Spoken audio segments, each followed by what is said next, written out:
সেনাপ্রধান জেনারেল ওয়াকারুজ্জামানকে নিয়ে নজিরবিহীন অ্যালার্জি তৈরি হয়েছে সরকারের ভিতরে বাইরে, দেশের ভিতরে এবং দেশের বাইরে। এবং একজন মানুষ যে কিনা এই কয়দিন আগেও সকলের নিকট কাঙ্ক্ষিত ব্যক্তি ছিলেন এবং যাকে মনে করা হতো আল্লাহর পক্ষ থেকে একটি নিয়ামত, যিনি তার জীবনের ঝুঁকি নিয়ে একটি রেজিমের বিরুদ্ধে রুখে দাঁড়িয়েছিলেন এবং তার সেদিনে সেই রুখে দাঁড়ানোর মধ্যে যে আন্তরিকতা ছিল, যে প্রেম ছিল, যে নিষ্ঠা ছিল, যে সততা ছিল, যে দৃঢ়তা ছিল, এটি এই বাংলাদেশে দ্বিতীয় কোনো ঘটনা ঘটেনি।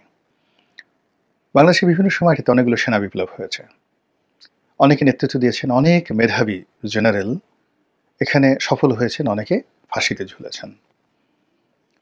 প্রেসিডেন্ট এরশাদ এবং প্রেসিডেন্ট জিয়াউর রহমান দুজন রাষ্ট্র ক্ষমতা লাভ করেছেন। মঈনুদ্দিন এবং ফখরুদ্দিন সরকারের সময়টাতে জেনারেল মঈনু আহমেদ রাষ্ট্র ক্ষমতার নিয়ন্ত্রক ছিলেন, কিন্তু তাদের সেই যে প্রেক্ষাপট, পরিবেশ এবং পরিস্থিতি, সেইগুলোর থেকে জনাব ওয়াকারুজ্জামানের যে পরিবেশ এবং পরিস্থিতি সম্পূর্ণ একটি আলাদা। জুলাই আগস্ট বিপ্লব আমাদের শত বছরের ইতিহাসের এক অনন্য ঘটনা এবং এই সময়টিতে সিভিল অ্যাডমিনিস্ট্রেশন, মিলিটারি অ্যাডমিনিস্ট্রেশন, অন্যান্য জুডিশিয়ারি থেকে শুরু করে সকল বিধি ব্যবস্থাতে আওয়ামী লীগ যে একছত্র আধিপত্য বিস্তার করেছিল, সেক্ষেত্রে শেখ হাসিনার সামনে গিয়ে কেউ কথা বলবেন, আওয়ামী লীগের বিরুদ্ধে কেউ কথা বলবেন, এই ধরনের চিন্তা চেতনা রাষ্ট্রীয় আমলা তো দূরের কথা, মানুষ তো দূরের কথা, শয়তানেরও এই সাহস হতো না। ইবলিস গণভবনের সামনে, আওয়ামী লীগ অফিসের সামনে ভুলেও যেত কিনা আমার যথেষ্ট সন্দেহ রয়েছে। তো মানুষ যখন তার ক্ষমতা, দাপট, দম্ভের সর্বোচ্চ পর্যায়ে পৌঁছে যায়, তখন তার সামনে কোনো মানুষ কথা বলতে পারে না। বাস্তব ইতিহাস থেকে দুটো ঘটনা বলি। গিয়াসউদ্দিন বলবল নামক একজন দিল্লির বাদশা ছিলেন। তিনি দিল্লির প্রধানমন্ত্রী ছিলেন সম্রাট নাসিরউদ্দিন এর আমলে। তার পরবর্তীতে তিনি আরও প্রায় ২০ বছর নিজে সুলতান ছিলেন। এত নিষ্ঠুর এবং এত চরম ভাবাপন্ন ছিলেন যে তিনি যদি রাগান্বিত হয়ে কোনো মন্ত্রীর দিকে তাকাতেন, উজির নাজির দিকে তাকাতেন, প্রকাশ্য রাজদরবারে অনেক মন্ত্রী প্রস্রাব করে দিয়েছে, কাপড় নষ্ট করে ফেলেছে, এরকম ইতিহাস রয়েছে। আরেকজন নিষ্ঠুর সম্রাট ছিলেন আলাউদ্দিন খিলজি। তারও একই অবস্থা। তিনি যখন কোনো কথা বলতেন, সেই কথার উত্তর দেওয়ার জন্য তার আশেপাশের লোককে বহুক্ষণ চিন্তা ভাবনা করে তারপরে কথা বলতে হতো।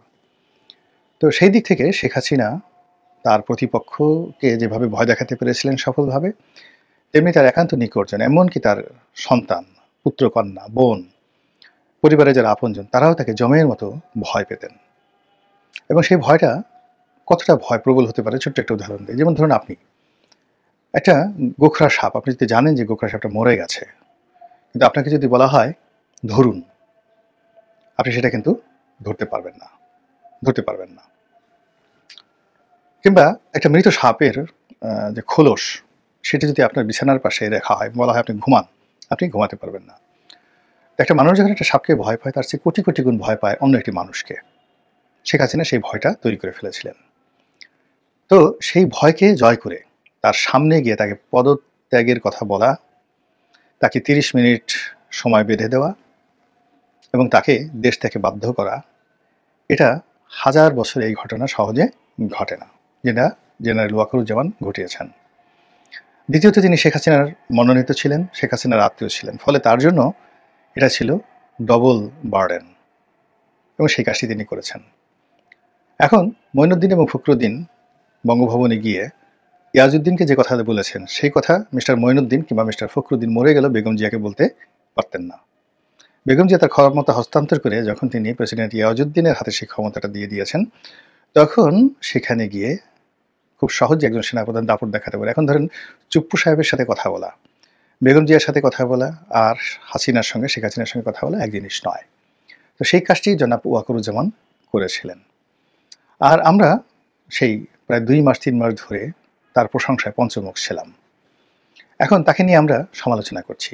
তিনি ভারতের দালাল, কেন তিনি ভারতের সেনাপ্রধানের সঙ্গে কথা বলেন, তারপর তিনি এখনও শেখ হাসিনার সঙ্গে যোগাযোগ রক্ষা করছেন, তাকে আবার ক্ষমতায় বসানোর চেষ্টা করছেন, আওয়ামী লীগকে তিনি একটা স্পেস দেওয়ার চেষ্টা করছেন, তিনি ক্ষমতা দখলের চেষ্টা করছেন, তিনি জরুরি অবস্থা জারি করার চেষ্টা করছেন, তিনি লোক ভালো নন, তিনি আমেরিকার দালালি করার চেষ্টা করছেন, সরকারকে কাজ করতে দিচ্ছেন না এবং সেনাবাহিনীকে মাঠে রেখে তিনি ম্যাজিস্ট্রেসি ক্ষমতা নিয়ে নিয়েছেন, কিন্তু নিজের স্বার্থ চরিতার্থ করার জন্য একটা পুরো পরিস্থিতি ইউনূস সরকারের বিরুদ্ধে নিয়ে নেওয়ার জন্য এবং আওয়ামী লীগের জন্য একটি এবং ভারতের জন্য একটি সুবিধাজনক পরিবেশ পরিস্থিতি তৈরি করার জন্য তিনি চেষ্টা চালাচ্ছেন। এই ধরনের হাজারো অভিযোগ তুলে প্রতিদিন সামাজিক মাধ্যমগুলোতে ঝড় তোলা হচ্ছে এবং জেনারেল ওয়াকারুজ্জামানের ব্যক্তিগত চিন্তা চেতনা, ঘুম, খাওয়া দাওয়া হারাম করে দেওয়ার জন্য আমরা যে কাজগুলো করছি, এই কাজগুলোর ফলে আমাদের উপর আল্লাহর গজব বলতে গেলে অনিবার্য হয়ে পড়বে। এর কারণ হলো আল্লাহ রাব্বুল আলামিন বলেন, ওয়াম্মা বিনিয়ামতি রাব্বিকা ফাহাদ্দিস। আল্লাহ রাসূলকে উদ্দেশ্য করে তিনি বলেন, হে নবী, আলাম ইয়াজিদকা ইয়াতীমান ফাওয়া, আমি কি আপনাকে এতিম হিসেবে পাইনি? তো এই যে কথাটা বললেন যে হে নবী, আলাম ইয়াজিদকা ইয়াতীমান ফাওয়া, আমি কি আপনাকে এতিম হিসেবে পাইনি? এখন এটাকে আপনি বর্তমান জামানাতে নিয়ে আসেন যে শেখ হাসিনার জামানাতে আমরা এতিমের চাইতেও খারাপ অবস্থাতে ছিলাম। তা আল্লাহ যদি জিজ্ঞাসা করেন যে হে বাঙালি, তোমরা শেখ হাসিনার দ্বারা যখন নির্যাতিত ছিলে, নিষ্পেষিত ছিলে, নিপীড়িত ছিলে, তখন আমি তোমাদেরকে উদ্ধার করার জন্য আমি কি ওয়াকারকে পাঠাইনি? সুতরাং ওয়াম্মা বিনিয়ামতি রাব্বিকা ফাহাদ্দিস, তোমার প্রতি বা তোমাদের প্রতি যে নিয়ামত দেওয়া হয়েছে তার প্রতি শুকর গুজার করো। এখন সেই শুকর গুজার করতে গিয়ে আমরা তাকে না করে অন্য লোককে করে বোঝার চেষ্টা করুন তো যে আগস্ট মাসের 5 তারিখে, 6 তারিখে, 7 তারিখে ওয়াকারুজ্জামান যদি চাইতেন যে তিনি ক্ষমতা গ্রহণ করবেন, সেনাবাহিনীর প্রত্যেকটা সদস্যকে ফুলের মালা দিয়ে কে বরণ না করে নিতেন, এবং তিনি যদি চাইতেন যে ডক্টর মোহাম্মদ ইউনূস ক্ষমতায় বসবেন না, কারো সাধ্য ছিল না। তিনি যদি চাইতেন ডক্টর আসিফ নজরুল থেকে শুরু করে অর্থাৎ ক্যান্টনমেন্টে তিনি যাদেরকে ডেকেছেন সবাই তো গিয়েছে, কেউ তো তার ডাক অমান্য করেনি, অনেকে যাওয়ার চেষ্টা করে ঢুকতে পারেননি, এর মধ্যে কাজ হয়ে গেছে। তো ফলে যিনি একটি সরকার গঠন করে দিলেন, তারপরে পুরো পরিস্থিতি পিছন থেকে তিনি নড়াচড়া করলেন। এখন এই গত 7 মাসে ডক্টর মোহাম্মদ ইউনূসের যে লোন মওকুফ, ঋণ মওকুফ কত টাকার হয়েছে, জরিমানা মওকুফ কত হাজার কোটি টাকার হয়েছে, মামলা মোকদ্দমা কীভাবে উঠেছে। এখন জেনারেল ওয়াকারের দিকে যান, একটু খোঁজ নিয়ে দেখেন তো যে এই লোকটি গত 7 মাসে কয় জায়গাতে টেলিফোন করে হুমকি দিয়েছে, ধামকি দিয়েছে, এটা হতে হবে। আমি ওয়াকারুজ্জামান বলেছি। কে বলতে পারবেন যে দেশি কই মাছ, বোয়াল মাছ, পাবদা মাছ, পুঁটি মাছ এগুলো আমরা ওয়াকারুজ্জামানের বাসায় দিয়ে এসেছি, তার স্ত্রীর কে দিয়েছি, দামি শাড়ি দিয়েছি, গহনা দিয়েছি। কে বলতে পারবেন যে দেশে বিদেশে গত 7 মাসে জনাব ওয়াকারুজ্জামানের আত্মীয় স্বজন, তারপরে পরিবার পরিজন, তারা সরকারি ন্যূনতম একটা সুযোগ নিয়েছে। আবার অন্যদিকে আপনি যদি চিন্তা করেন যে ডক্টর মোহাম্মদ ইউনূসের মেয়ে, তারপরে তার ভাতিজা, তার বন্ধু, তার বান্ধবী, তার সহকর্মী, তার আত্মীয় স্বজন কে সুযোগ না নিয়েছে। আপনি উপদেষ্টাদের কথা চিন্তা করেন, উপদেষ্টারা তারা তাদের যত পছন্দের, যার যত ক্ষমতা আছে, সবাই তার নিজ নিজ পছন্দের মানুষদেরকে বিভিন্ন পদে নিয়োগ দিয়েছেন। একজন উপদেষ্টার কারণে, পছন্দের কারণে, কেননা তিনি সেই উপদেষ্টা আরেকজন উপদেষ্টার স্ত্রীর খুব ভক্ত, ভীষণ রকম ভক্ত, স্ত্রীর জন্য তিনি তার জীবন দিতে পারেন। তো সেই স্ত্রীর প্রতি তার ভক্ত বা দুর্বলতার কারণে তার স্বামীকে তিনি উপদেষ্টা বানিয়ে দিলেন, একজন উপদেষ্টা। আবার একসাথে তারা মাঝে মধ্যে মদ্যপান করেন, আর এক উপদেষ্টা তো মদ্যপান করেন। তো এরকম একজন গ্লাস পার্টনার, তাকে দেখা গেল সিনিয়র সচিবের মর্যাদায় সেই নিয়োগ দিয়ে দেওয়া হলো। তো এরকম অনেকগুলো ঘটনা ঘটছে যেগুলো জনাব ওয়াকারুজ্জামানের ক্ষেত্রে তো ঘটতে পারতো, কিন্তু সেই ঘটনা কিন্তু ঘটেনি।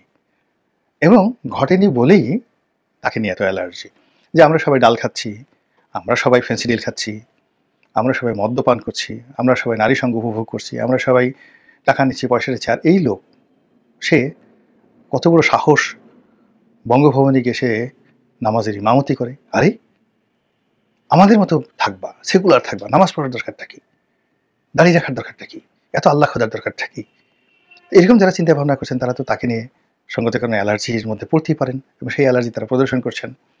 2 নম্বর হলো যে এই মানুষ যারা ফাইন্যান্সিয়ালি কারাপ্টেড নয়, তাদেরকে আপনি অন্য যে কোনোভাবে কারাপ্টেড করতে পারবেন না। 2 নম্বর হলো যে যারা ক্ষমতার লোভ নেই, কিছু হতে চায় না, আপনি তাদেরকে ভয় দেখাতে পারবেন না, তাদেরকে পিছু হটাতে পারবেন না। এখন এই ওয়াকারুজ্জামানের এই দুটো বিষয়, অর্থাৎ ক্ষমতার প্রতি তার যে লোভ বা লালসা, এটি গত 7 মাসে আমরা দেখিনি। তিনি নিজেও বসেননি, তার আত্মীয়স্বজন কাউকে বসাননি। এমনকি তার বাসার পিয়ন, ড্রাইভার, দারোয়ান যদি শেখ হাসিনার একজন পিয়ন ৪০০ কোটি টাকার মালিক হতে পারে, ওয়াকারুজ্জামানেরও তো পিয়ন আছেন, ব্যাটম্যান আছেন, বাবুর্চি আছেন, বাড়ির দারোয়ান আছেন। তো কেউ এই গত ৭-৮ মাসে একটা পেঁয়াজ, একটা আলু, একটা কদমা কারো কাছে ঘুষ নিয়েছেন? আচ্ছা বলেন তো, এরকম একটা প্রমাণ লিখে দেন। যদি তাই না হয়, তাহলে যারা এই গত ৭ মাসে রাস্তার আগে ছিলেন ফকির, এখন আমিরের আমির হয়ে গেছেন। আগে ছিলেন টোকাই, এখন রীতিমতো নবাব সিরাজউদ্দৌলার নাতি হয়ে গেছেন। তো সেই মানুষগুলো ওয়াকারুজ্জামানকে পছন্দ করবেন না। এখন তাকেও ওই যে শেয়ালে লেজ কাটার মতো তাকেও লেজ কেটে দিতে হবে। কিন্তু আমরা যত সহজে সবকিছু হিসাব করি, প্রকৃতি আসলে এভাবে হিসাব করে না। প্রকৃতির হিসাব বড় নিষ্ঠুর, বড় নির্মম। প্রকৃতি সবসময় ভালো মানুষের পক্ষে থাকে এবং মন্দ মানুষের জন্য একটা নির্দিষ্ট সময় দেয় বটে, কিন্তু শেষ বিজয়টা ভালো মানুষের হয়ে থাকে। যদি ওয়াকারুজ্জামানের ভিতরে সততা থাকে